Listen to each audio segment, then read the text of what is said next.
introduces either me or Michelle, but tonight he's not sitting in that seat and he's not wearing that cap because he is actually our guest speaker this evening.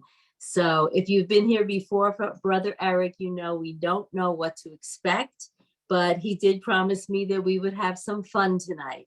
And that's all I know about what he's going to do, except for our theme for the month. I do know that. And I know that we've been talking about a healthy mind and a beautiful soul. And we've had a series of topics for the month of May.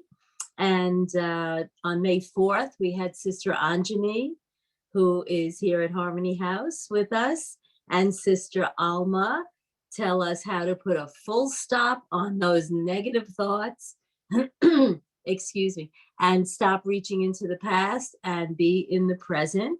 Last week, we had Sister Shireen, and Sister Michelle was here with you, and she talked about how to love yourself enough to be your own good mother.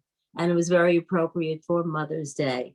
And this evening, we have Brother Erik talking about a healthy mind. And the topic is thinking well. So that implies to me that perhaps I don't think so well all the time. And maybe you can join me in, I once did an experiment with myself and I wrote down what I was thinking for 60 seconds. And I have to tell you that when I did that about 10 years ago, my mind was on like a dog without a leash. It just used to hop around and it almost didn't matter what I wanted to keep my mind on. You know, we talk a lot about mindfulness and being in the present. And how many of you, just think about how many of you really can stay focused and on topic. And in addition to that, how much of my thinking, I was very surprised, was negative.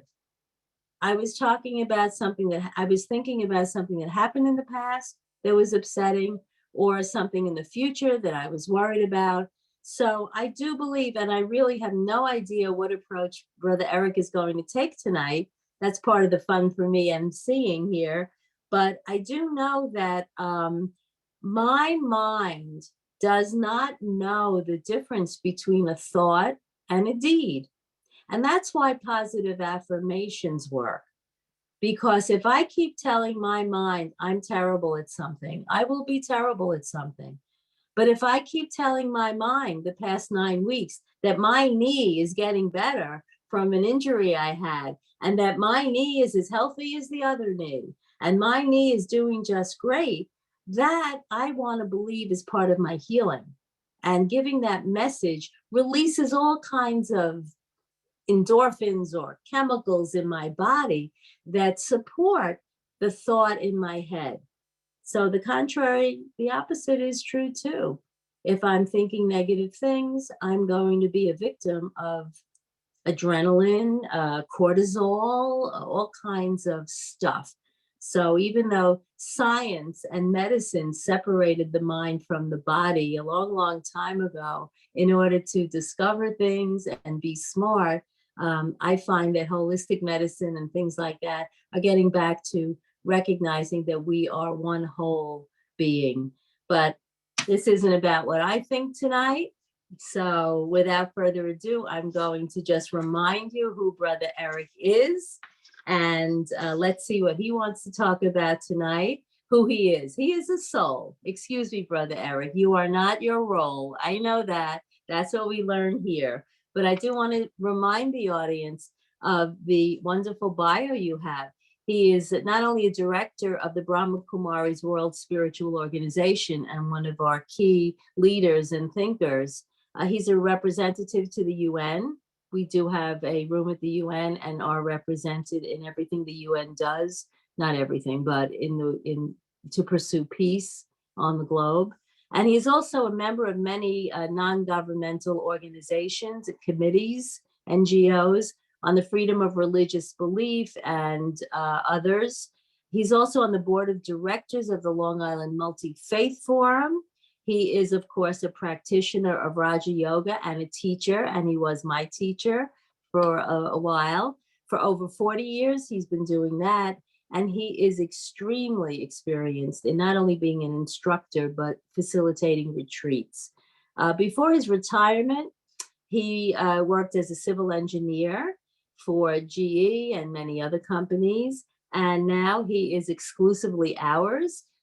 He is a resident of Harmony House, and he tends a beautiful garden, which you've seen. And I just confessed to him today that I stole a rock from the garden he talks about so much and loves. And if you were here with us last time he was here, he showed us how nature heals itself in the garden. So whenever I'm at Harmony House, I like to kind of walk around by myself and just see what's going on and what plants are newly planted and what flowers are blooming. But I found a rock. Oh, it's inside. I'll get it. And it's a perfect oval, just like, see what's behind me? That symbol of the Shivalingam. And I loved it. And then I went back today and I stole another one, Brother Erik. It's a little tiny baby.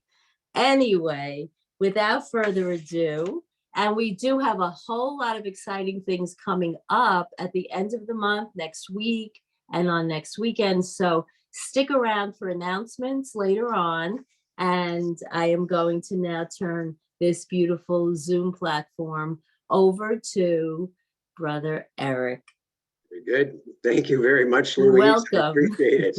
Always that. I have good news and bad news for you. Uh-oh. Good news is we have rocks. The bad news is Long Island is built on rocks. So if you find one, there's another one underneath it. There's another one underneath that.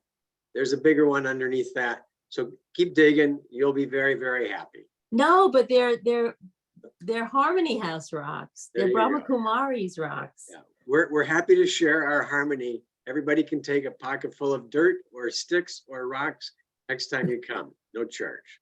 Thank you. Welcome. So, thank you. I'm going to share a little on our topic tonight. And as was mentioned, always appreciate a little introduction. A lot of what she said about me was true. Some of it might not be quite right, but that's okay. But the idea of what we think and how that can be an influence, I think about what's going to happen tonight, and I'm ready to enjoy myself. I think it's going to be wonderful and interesting, and so I've put those vibrations into the next hour or so and see if that works and has any kind of influence on it, because it's going to be about our thinking. And thinking well was a topic. Healthy mind, was it? Healthy mind, beautiful soul, I think was kind of the theme. And so thinking well is something that can go in lots of different directions for me. And I want to build a little on what was said last week. Mother's Day, be your own mother. How do you help? And Sister Shireen gave a couple tips, points, things to practice. I hope you wrote them down. I hope you practice. Hope you're an expert on it. And I hope it's brought you great joy and happiness because of that. But one was to see the self and others as spiritual beings, as souls. And to recognize that body changes and there's a variety of things that we do, but our physical and our circumstances are not us. So to have that nurturing quality and be able to be in a relationship with somebody else that's nurturing, see the soul, I believe is one of the phrases that she said. We're not going to go through the whole hour, and I'll try to remember what she did say. But another one in how to nurture, how to care for self and others was to have good wishes and pure feelings. And so what are we thinking?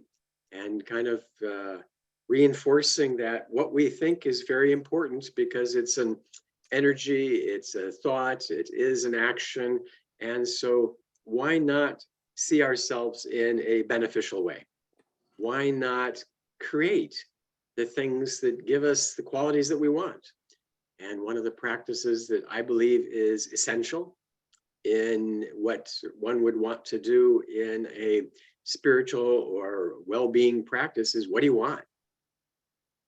Answer that question. Okay, and you can draw a line. Do you want to be happy or do you want to be sad? Okay, do you want to be respected or do you want to be disrespected? Do you want to be loved or do you want to be hated or ignored? That's the balance. I'm not using my hands, I'm using my head for this. So there's lots of choices we have. And it's amazing how a variety of people, a variety of backgrounds tend to choose to be happy, to be loving, and to be peaceful over the alternative. And so when we know those things, we create good wishes and pure feelings about ourselves, about others. It's nurturing, it's beneficial. We put out that energy, it's little karmas. And so we're moving the world in that direction. That's the whole point. How do I want to be? What am I thinking? How do I align those things? And then we can often extrapolate that into some of the classes that you might have taken in meditation, Raja Yoga here. Who am I? Where am I from? Who else is around with me? And what do I want to do with all that understanding? Fairly simple in theory. And when I talk about something being simple, the game of chess comes in. The game of chess, very simple in its instructions. Pawns move this way, the rooks move this way, king, queen, they move in certain ways, and you play and move them around in the ways that they can move until one player on your side or their side is in the space of the other one's king, and you win, checkmate. Okay, so simple game, but it's not simple in its application. Our meditation, our thinking is a lot like that. Very simple. What am I thinking? What am I getting? Let me change it. But we need some practice, we need some power, we need some qualities. And I think last week it was mentioned that we have different types of thoughts, positive thinking and negative thinking and wasteful thinking. And we have workshops on that. We can spend a whole day playing with that. It's good fun. Maybe we'll have one of those this summer in person. We used to have Saturday workshops. We're a little tardy on getting those organized. You guys are a little tardy on showing up, so it works out okay. But these are techniques for us to think well, okay? Thinking good and thinking healthy can both be under that banner of thinking well. And those are great, and those are necessary. And it's important to practice that, develop that, but that's not sufficient. It's not sufficient in the sense that that's not going to be the end of it. Because if you were going to stay at home, and you've probably done this for 3 years, and not interact too much in the world, then when you have good wishes for yourself, and when you're thinking, I care for myself, and I'm peaceful with myself, and I love myself, and I love everybody, and I love the world, that's good. You have that feeling, you've generated that, but is that sufficient and is that accessible? Because when I was thinking about this topic, I realized that I interact with a variety of people who think different. They think different than I do anyway, and maybe I'm a different to them, and that's okay, that's natural, that's to be expected. And so I made a little list of the different types of people, and this is my list. You make your own list, and you're going to make at least a one list tonight, one person list. But I realized that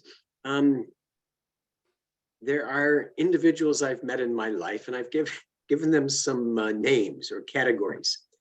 And there are the permissionless thinkers, okay?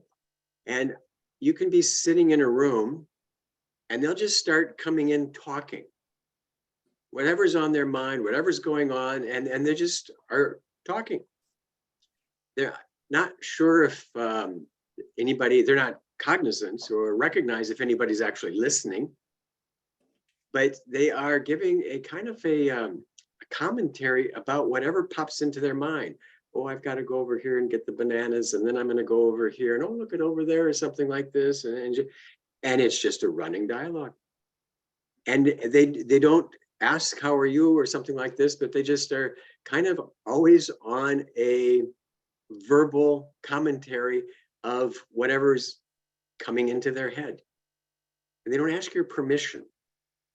And so one of the things about tonight is what we're going to do is figure out how to deal with this, and how do we think well for ourselves when we are interacting with different thinkers. And maybe you have met someone like that, and maybe you are someone like that. I don't know. See if you identify. I hope you don't identify with the group that I have, but you might. And then I've met individuals, and this is not a complete list by any means, but whatever is said, their response is no. And it's not a negative no, but it is a halting no. You know, I think we should go out in the sun. No, I think we should have a picnic in the sun. I'm like, well, guys, it's a little confusing in thinking. We have habits, we have sanskars. I hope you know that term. We have personalities, we have ways of doing things, but it's just whatever is said is the next word from an individual is no, but we should, you know, and there's a contrary to the greatest concept in human interaction, and that's the improv guidance of yes and. So when you do improvisational acting or comedy or life, accept whatever comes. Yes, I heard that. I acknowledge that.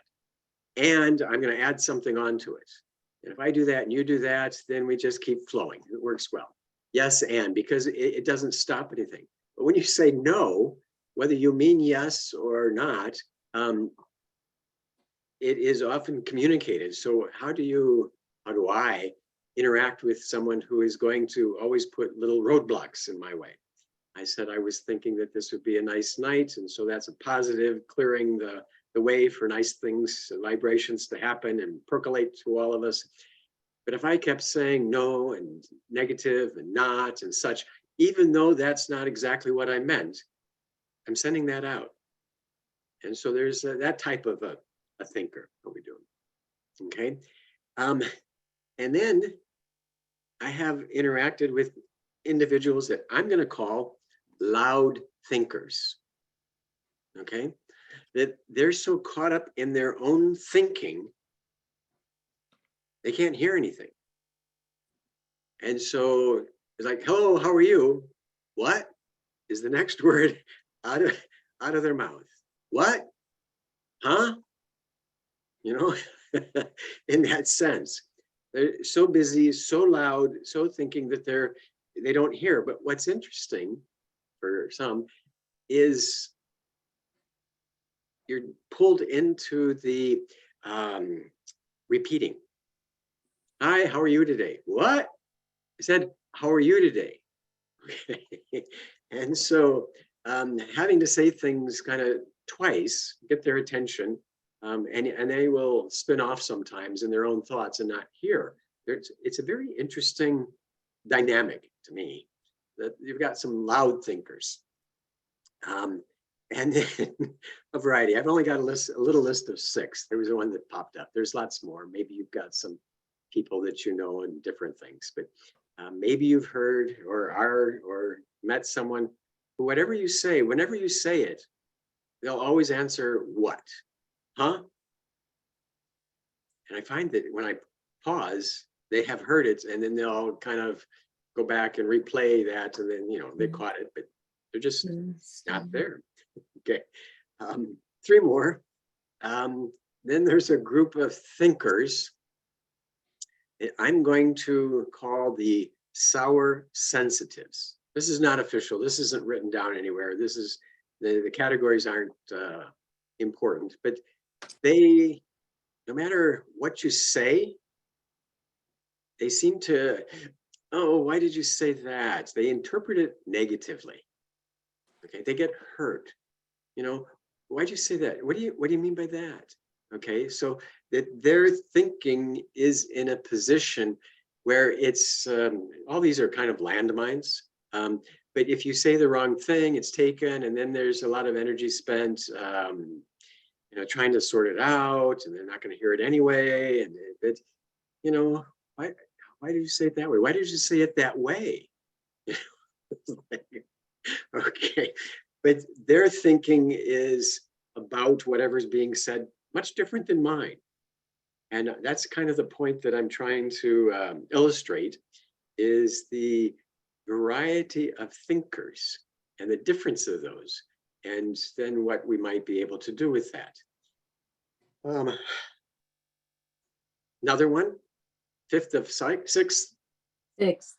Yeah, did I do it? This is the fifth one. Fifth was sour sensitives. Loud thinkers, no responders, permissionless. Okay, whatever the numbers are. The next one is going to be those who get stuck, the stuck thinkers, and they're not going to get hurt, but they're going to complain about it. Oh yeah, this is that. They're going to complain and comment on things and not do anything about it. Okay, they don't feel bad, but they kind of turn it around and not give much credence to what has been said. A little different in that process. And hope this minimal description of different people and their type of thinking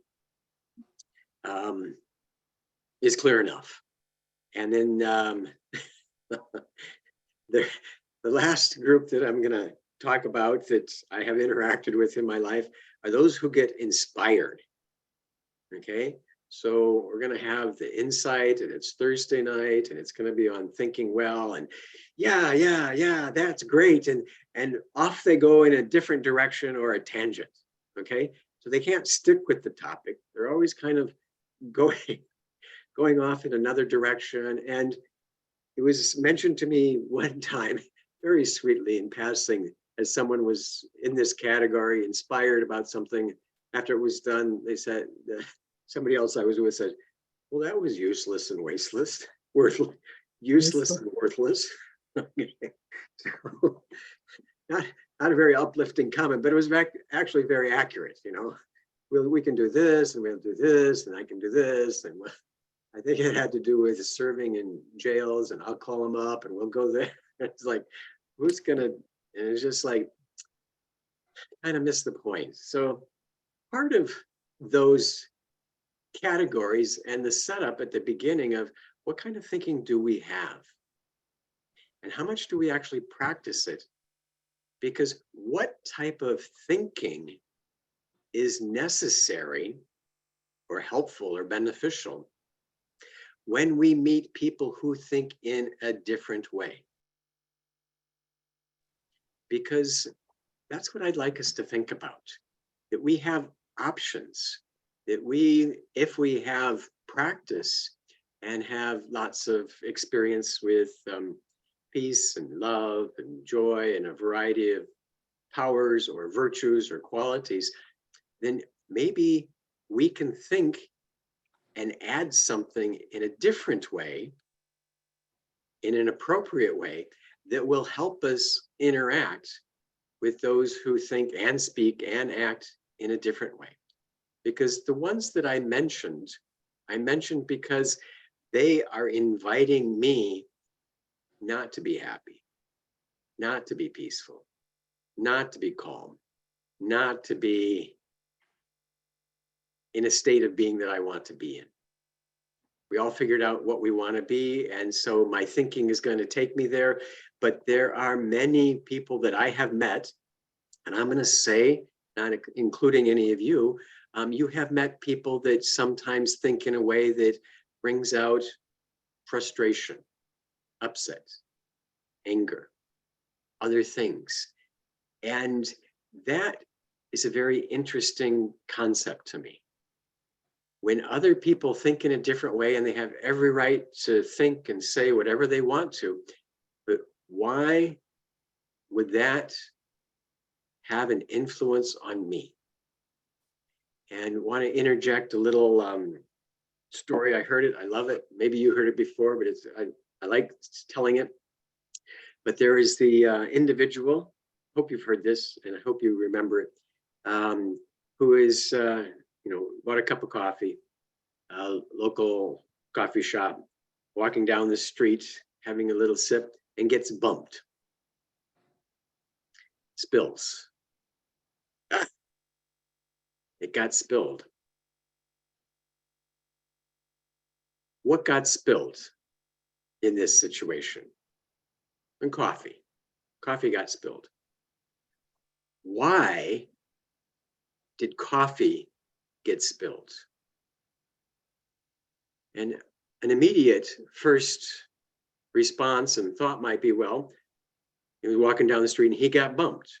So it's the other person's fault for bumping him, and it's his fault for, not being careful, all sorts of things. But the why question is fascinating. Why was the coffee spilled? Because the coffee was in the cup. Whatever is inside is going to come out. And so what comes out of us when we get bumped, verbally, physically, mentally? Sometimes we bump ourselves, okay?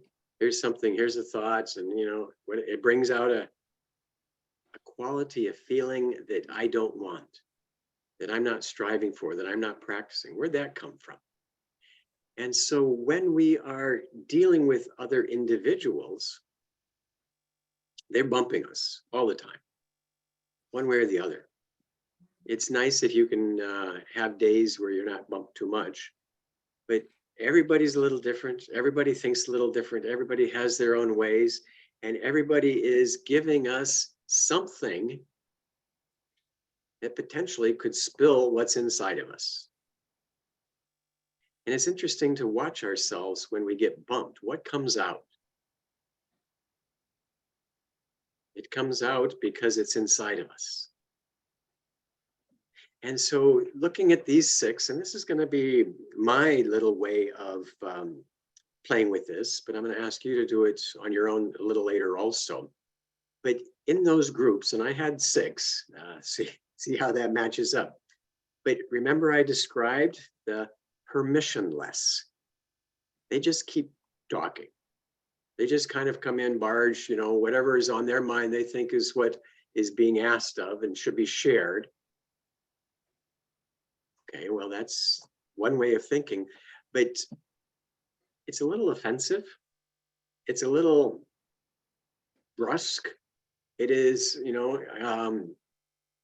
a sense that, well, wait a minute, not that they need to ask for permission, but sometimes I have found that saying, hey, how are you? How's it going?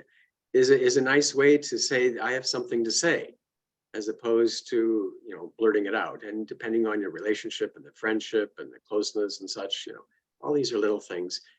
But when someone starts talking to me, I might be busy, I might be doing something, I'm engaged. I feel the opportunity to respond in an impolite way. Those feelings won't die. But then I'm looking at what are the virtues, spiritual powers that I could practice or interject into a situation like that. And so I'm going to come up with a little list, and I want you to, maybe you can chat right now. We'll open up this to talk about these things shortly also. But when someone comes just talking and starts to go on and is just, kind of a full on, I find that there are virtues that help me in this understanding. What was mentioned last week, Sister Shireen had sent, see them as a soul, good wishes and pure feelings. Those are great. And that's what we practice, but sometimes the good feelings need to have for me, a sweetness and an easiness and an understanding. And those are qualities that we can actually practice, okay? Excuse me, those are the qualities that our practice should develop power to apply. How do I take my meditation, my quiet time, my seeing myself in a certain way, and be able to use that power and to make something useful in a situation when I need it. How do I make my life better day to day, moment by moment? And it's not by, thinking I'm doing something once. It's a constant awareness. The no responder, second one I had mentioned, I believe, is to understand. Okay, this is what they are, and in their language, this is what they meant. And so a self-discipline comes up. Not to get caught up by the words that's being said, but that they're actually wanting to participate and add, that it's just a way of speaking. Sometimes in this culture, and this and that, sometimes people just make sounds because they are holding the speaker position. They want to continue on with that. And sometimes that needs self-disciplines or a tolerance in that. Tolerance is a big power and virtue. The loud thinker that I described, understanding comes in these practices, but to be tireless and to be patient. I've said something, they said what? Oh, is this what you said? Yes, that's what I said. And so I can repeat it, not get tired about it, or I can just be patient and let the words kind of come back into their awareness and then move on with what's being said now that we've got the attention. Sour sensitives, remember them? How to interact with someone who is always going to get hurt, always going to take things bad, always going to have that sense that, why did you say that? What did you mean by that? Is this so positive, sweet, staying happy? You have a question, Louise, or a comment? No, the reason I had 7, I just realized I had put as number 4, the people who say what, huh? They're stalling. Those So are you're loud grouping thinkers. those are loud thinkers. My bad. Okay, now we got. Okay. Now we're on the same page. Okay. Yep. And don't think this isn't written anywhere. Now it is by all of us, and you've made us all paranoid. By the way, I'll speak for myself. Do you want me to name the names here? I see right in front of me. You're talking about me, darn it.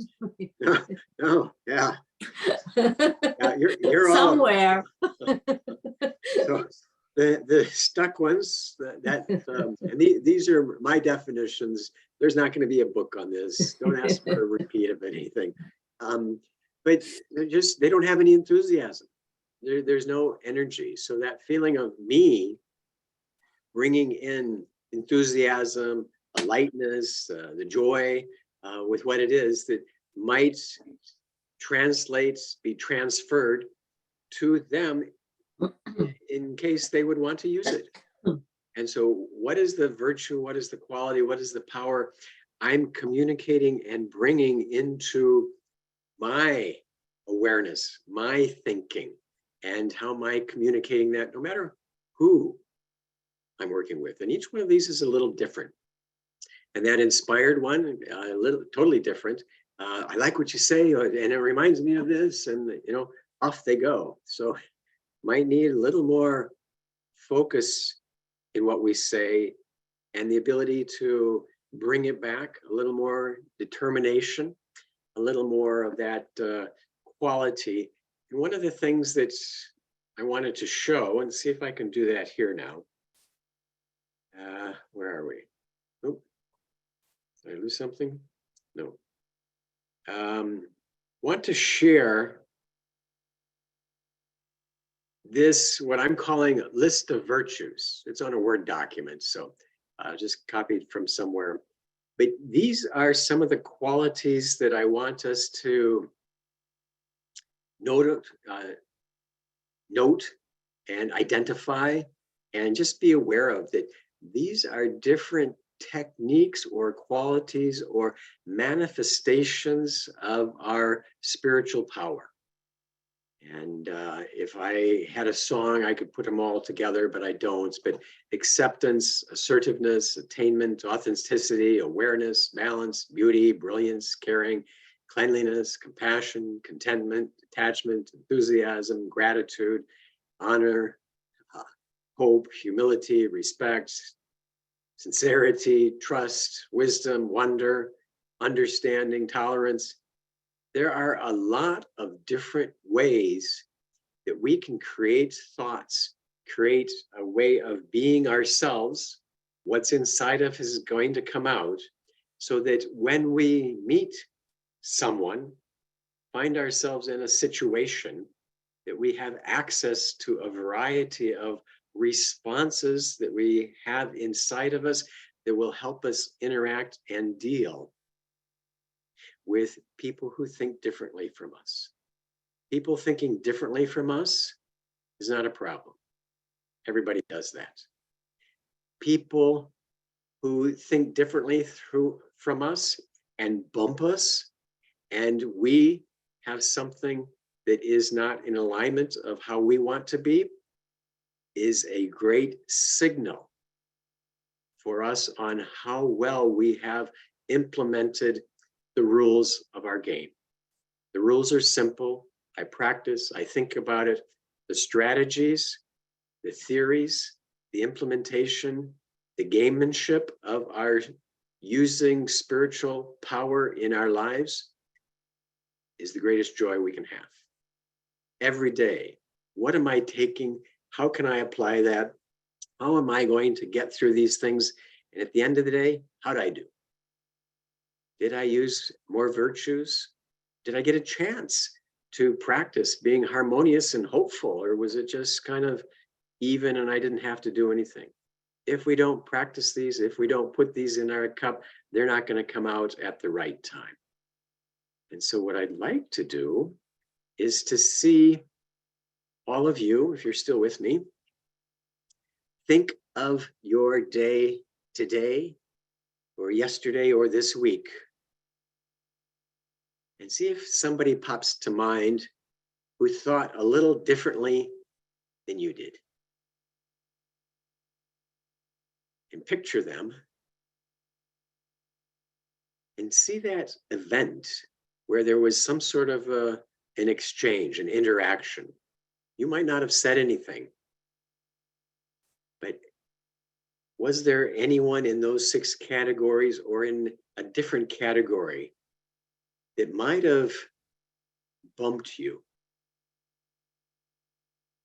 And then evaluate and analyze and observe, detach yourself, and what coffee came out of you? What was the energy that came out of you? What was the feeling that came out of you? And see if you can name it. Happy, joy, frustration, anger, hope, tolerance.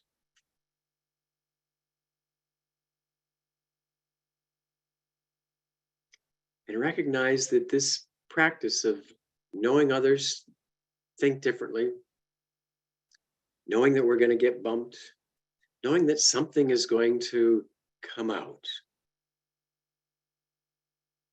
What comes out? What are you using? What are you putting in there?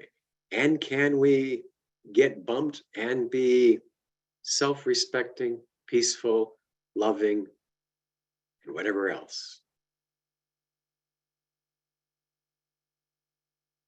What I'd like to do now, if that's okay, is maybe to engage our MC host and see if there's something that sparked for you, and maybe you had somebody you bumped into and can explain a little of what came out and what you did and how successful you were, and then we'll open that up for the others if they have any comments or questions. Louise? You're muted. Yeah, I'm glad you're opening it up to everyone. And certainly I don't need to talk. If you have something to say, anybody, just jump right in. Anybody want to start off here? Is Hold on a that second. Steve? May I do that and defer for now? Sure. Steve, you have to unmute. Did you want to speak to us? Yes, hi. Hi, welcome. Hi. I tried a few times, it didn't let me unmute. But first of all, it's nice meeting you for the first time. There's a question here that hit me first before I will answer your question. But there's an assumption here. It's how you make another person feel when they do that behavior, or how that other person makes you feel. So one of the first things that came to my mind is the unlimited disinterest, which was discussed. So I had a situation where I was in a diner with a group of guys I play volleyball with, and a guy across from me just went on and on and on and on. And I basically kind of tuned him out because I couldn't get a word in edgewise. So for me, it was tolerance. And he was repeating himself over and over and over. I don't know if that was the right thing to do. I know I felt better because I calmed down. And I guess he felt better because I gave him the floor. Very good.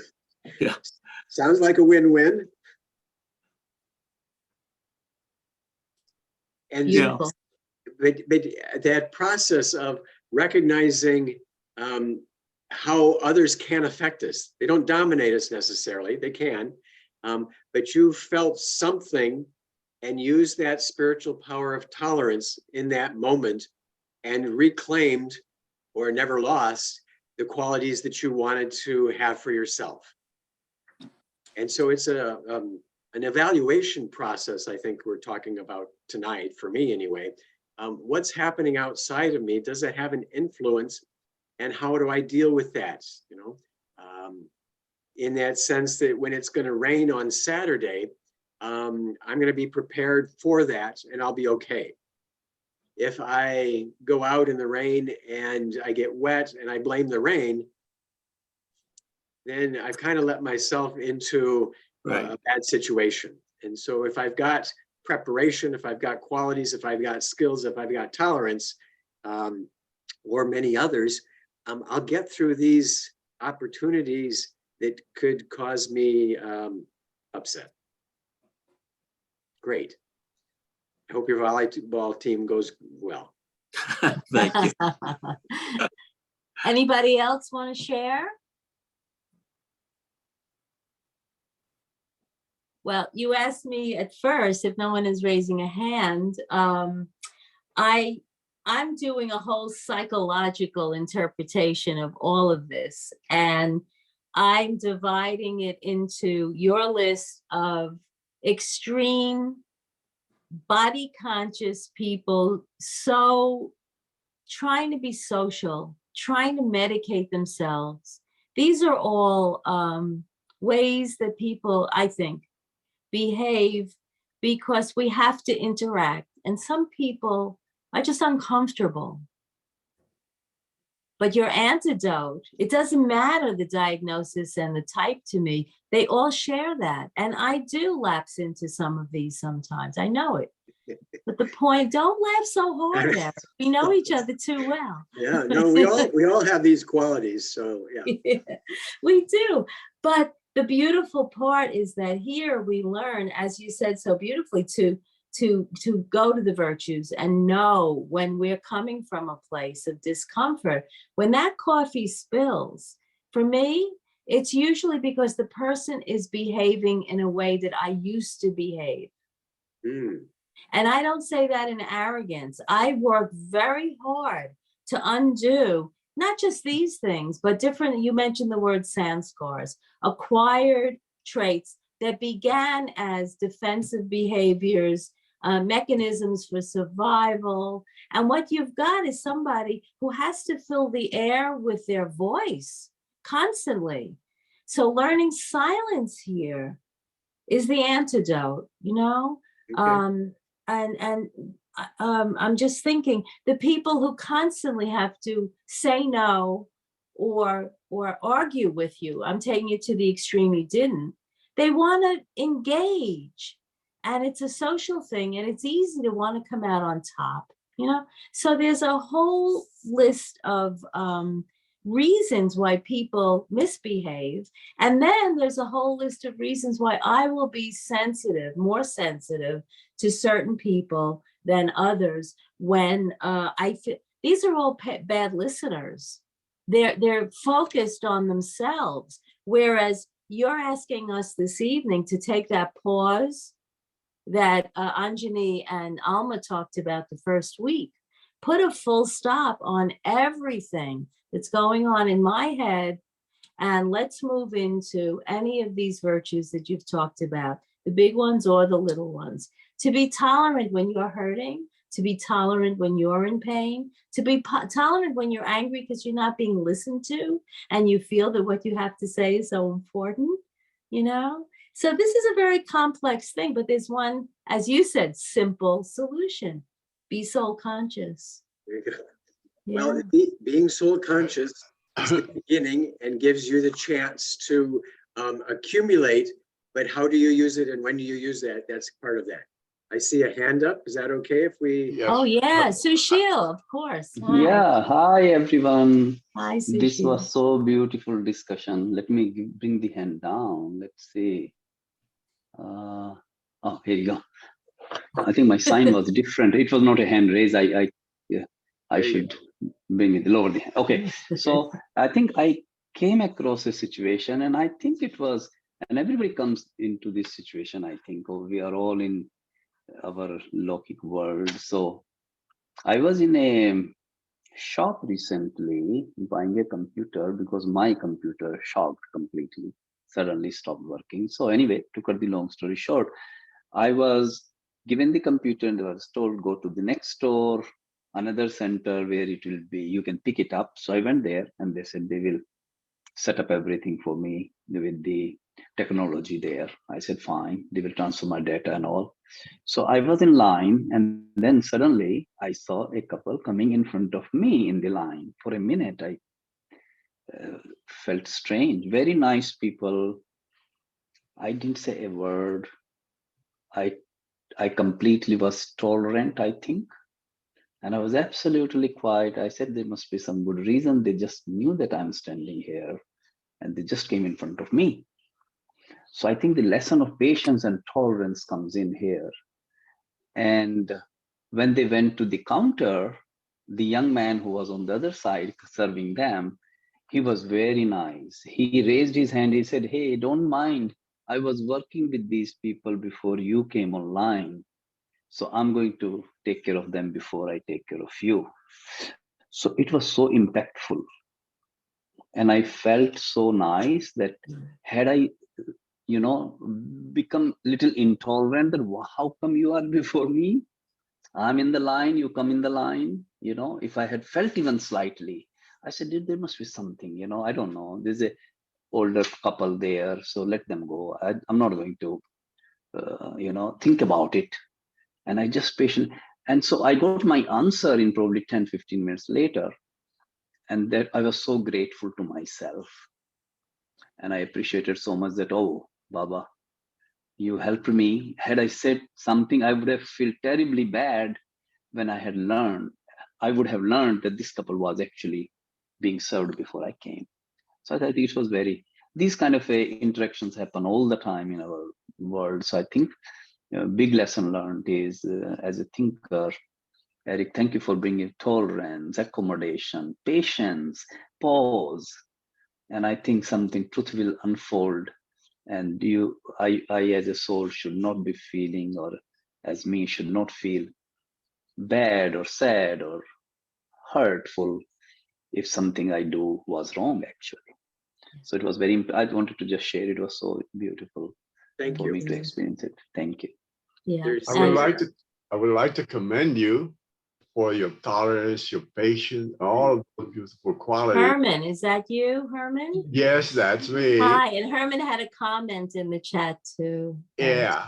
Well, if you want to go over it, you can, and then I'll just make a commentary. Would you like me to read it? Is The that what you chat, and said? then we move on. Yeah. Sure. Let me just find it. It's right here. Okay. We qualify ourselves by what you have stated. Brother Erik, I'm sure. Our ability should be to simply understand that others have these qualities, that we should not let us go out of whack, rather accept the moment and send them understanding and blessings. Herman. And that's, to me, that's easier said than done. Yes. I feel that that's what should be done. And by what the gentleman just said, I wish I was there. I think your meditation courses and the work that you do spiritually is really, really working. With me in conversations, I find it a little difficult when you are overpowered with the words of others. They are bringing their point across and they're not giving you a chance because they're totally probably against of what you're saying. So usually what I try to just go into the avoidance thing and let it be and bless them and whatnot. But it's a tough cookie. That's my observation. We'll accept that. It's a tough cookie, but that's not a reason not to try. Not only that, but you said something, if I can just jump in, you said it's a great signal for us on how well we're playing our game, which to me means in that moment, if I just pause and give myself the option, I will feel so much better than if I react in the moment. True. Yeah, and that's the secret. It's the pause for me. But sometimes I walk away saying, I knew the answer to this situation, but why didn't I do it? Why did I let myself be absorbed into this negativity, into this contradiction, into this? Yeah, so we get rid of the word why here. Just move forward, move forward. Thank you. I just looked at the time, Brother Erik. Wow, you made this hour go so fast. It's 7:53. What were you going to say? There was a lesson that I was told one time that Daddy Janki would have said, you should think before you think. Okay, which is kind of like pausing before you say anything. Just have that little space. I like that. Thank you. Think before you think. What are you going to think with and such? Maybe we have one more short response. Yes, just one more, and it'll be very short. It's Jane. Thank you. Hi, Jane. Yeah, hi. Thank you all for the share, Brother Erik and Louise, what you shared, and Sushil and Herman and everything. And I just want to say this last thing that, in fact, I don't know if we were talking about this, Louise, today or another day, and we certainly talk about this with our classes, is that I really believe that every opportunity, if that person bumped into me, or I'm walking the dog and the dog goes this way and I want to go that way, everything comes back to, it's a message for me. What is it that I didn't hear that I need to pay attention to? That soul came in front of me at that moment. I may not have heard it. I may not have wanted to see it. I may not like it, but I know that there's a very meaningful an opportunity for me to grow more into who we truly are. And all these conversations, everyone share gives us an opportunity for that. So everything again, and Louise, you had brought that up, each soul, and Brother Erik, you certainly brought it to our attention in the presentation, that every soul, I truly believe, is there for me so that I can learn, because that bump wasn't accidental. That way to go here is not accidental. What is it that I really need to pay attention to that I didn't? So yes, every situation is a growth opportunity for me. It may not be for them, but it's always about me in a way to grow, not an ego thing, but for me to really grow more. So Yeah. that's all. Thank you, Om Shanti. Yeah. We're on a pilgrimage. Yeah. They may not be on our pilgrimage, you know. So I am looking at the time also, and if it's all right, save a minute or two for you and what you might want to share about upcoming, but want to just repeat the little exercise that we did earlier and maybe reinforce it, re-enhance it. You might rethink about it. But we go through our days with other individuals and their thinking.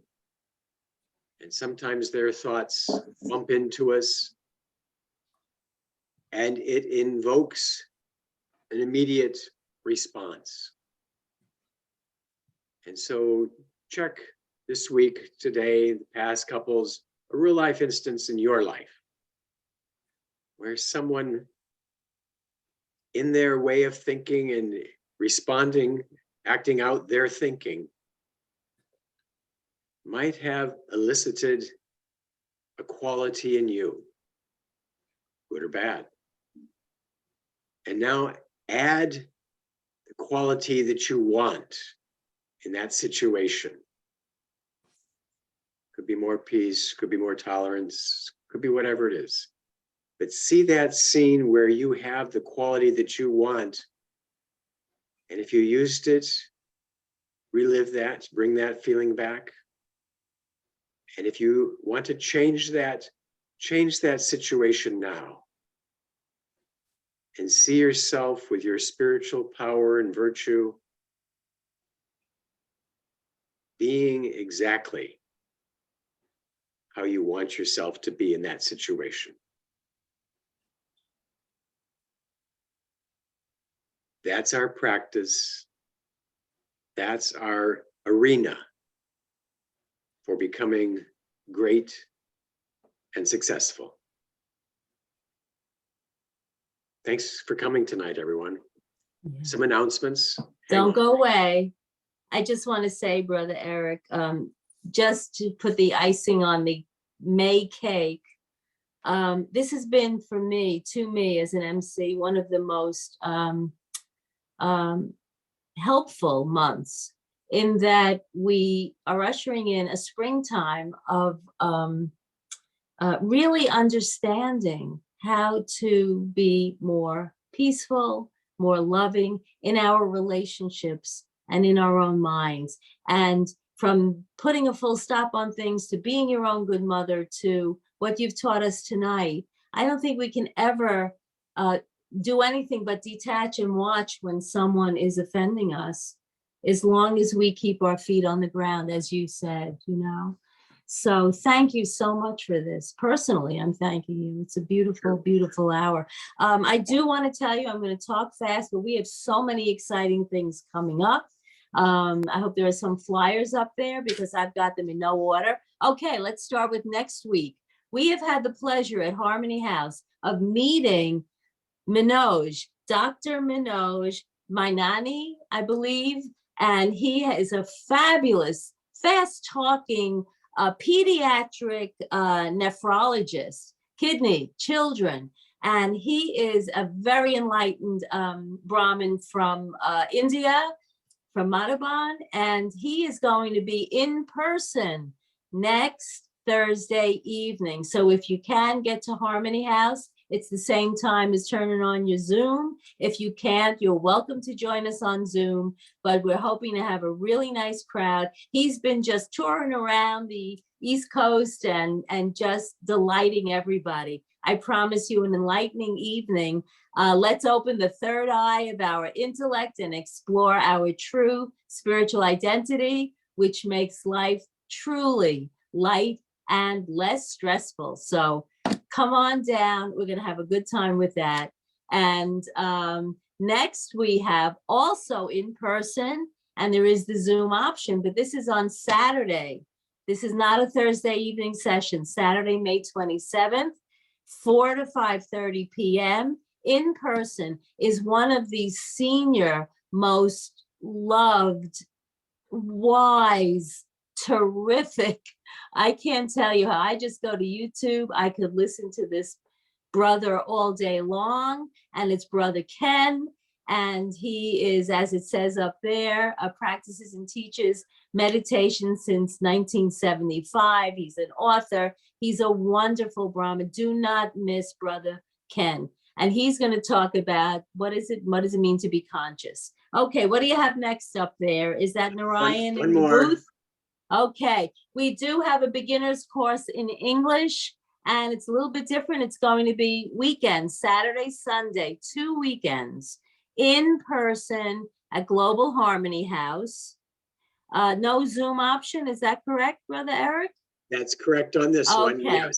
So we're doing Saturday and Sunday, May 20th, this coming weekend, and 21st, and Saturday, Sunday, May 27th and 28th. That's one course. It's a beginner's course, okay? Weekends, we're trying to vary it so we can hit anyone who is interested in joining us and learning more about meditation. Okay, and let's see, is that it? Any other announcement? I think that's it, right? We are at the end of our month next week, and we're going out with a bang. So thank you all for coming this evening. Brother Erik, I think you just did the meditative I felt as though you were doing a meditative commentary as you were concluding and summing up what we had discussed. So I think we're good to go. It's 8:02. Would you like to add anything? I just want to thank everyone for coming this evening and participating also. Yeah, and I would like to do that. Thanks for coming. Thanks for participating. And thanks for using everything that's being said. That's kind of the insight, an insight that we can use practical in our lives. And so whatever you've taken, please share that. And see you next week. See you again. Stay well. Om Shanti, everyone. Om Shanti, everyone. Om Thank Shanti. you. And thank you, Brother Narayan in the booth. Is that in him? India. No. Oh, who's in the booth? Nobody. There is no booth. Oh, We do it you're all. amazing. You're wearing two hats? You never Om cease Shanti. to amaze. Om Shanti. Thanks for my rock.